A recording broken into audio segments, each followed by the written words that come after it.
Hey guys, welcome to Boxing Squared for boxing news and views from around the internet. A mini war of words has erupted between promoters Oscar De La Hoya and Lou DiBella over how WBC champion Deontay Wilder's career has been managed from a promotional standpoint.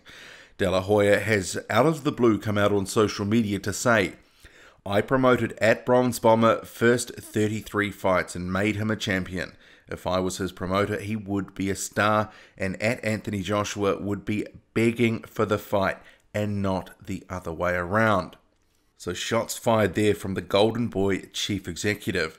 But Lou DiBella, he is having none of it, responding in kind on Twitter with, "What a joke you are, Oscar De La Hoya. Nearly all of 33 fights in total obscurity. What exactly did you do? At hater, at tripping." I think we all have a view on how Deontay Wilder's decade-long career has been managed, in both the period before he was a champion and subsequent to that. But it is curious for De La Hoya to come out with his tweet just as Wilder is seemingly on the brink of a unification bout with Joshua, and arguably he is as popular as he has ever been.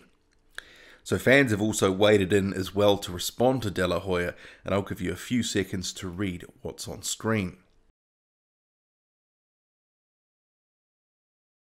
Dillian Whyte has risen to the top of the WBC heavyweight rankings, taking him a step closer to a possible fight with Deontay Wilder.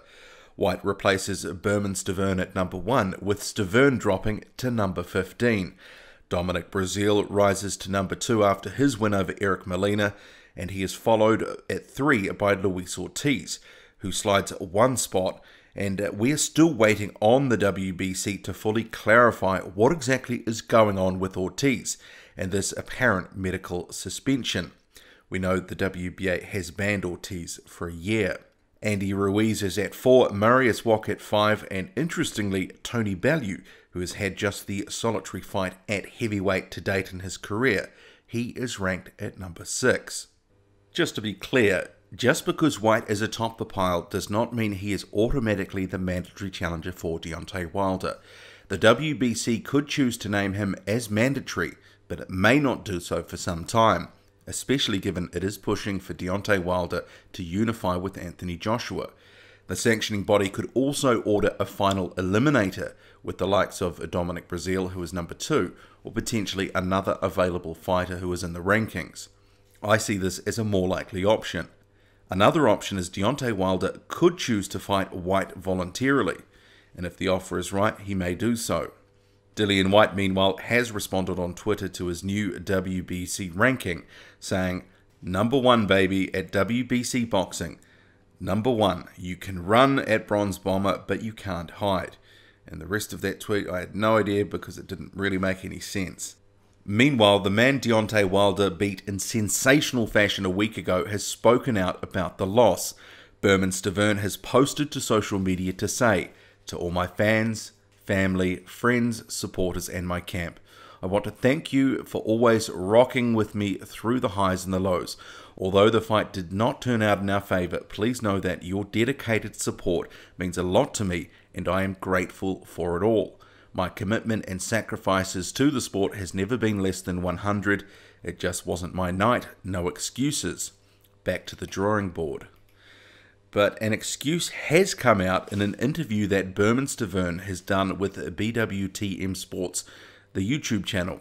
In it, right from the outset, Stiverne blames a punch to the back of the head as largely being responsible for the loss. So I will let you make up your own mind whether that's credible or not. I do recommend that you check out the interview. British heavyweight Nathan Gorman has moved to 11-0 with a 5th round stoppage of previously unbeaten Muhammad Sultbi. Gorman was in control of the fight without looking spectacular, and it was called off late in the 5th. And rounding out this bulletin, some news that slipped largely under the radar in recent days. Alexander Povetkin has overturned on appeal a WBC ruling that stopped him from participating in WBC-sanctioned bouts indefinitely. The WBC says it has now imposed a 1-year suspension from the date the sample that tested positive for Ostarine was collected, so that 1 year runs out on December 6th, 2017. after which time Mr. Povetkin shall be eligible to engage in WBC-sanctioned activity. The WBC has also imposed a 1-year probation period in which certain testing is to be undertaken, and it has ordered Povetkin to participate in a doping prevention campaign. The $250,000 fine the WBC issued in March, it has been upheld. The WBC also says it is requiring its ratings committee to make a reasonable evaluation of Povetkin's merits and rating based on his prior performance and prior rating, and include him in the WBC World Ratings the month subsequent to the end of the 1-year suspension. So that means that he could likely be back in the WBC rankings from January 2018. Okay, that's it from me. Hit like, hit subscribe, follow me on Twitter, boxing_squared. I'm out.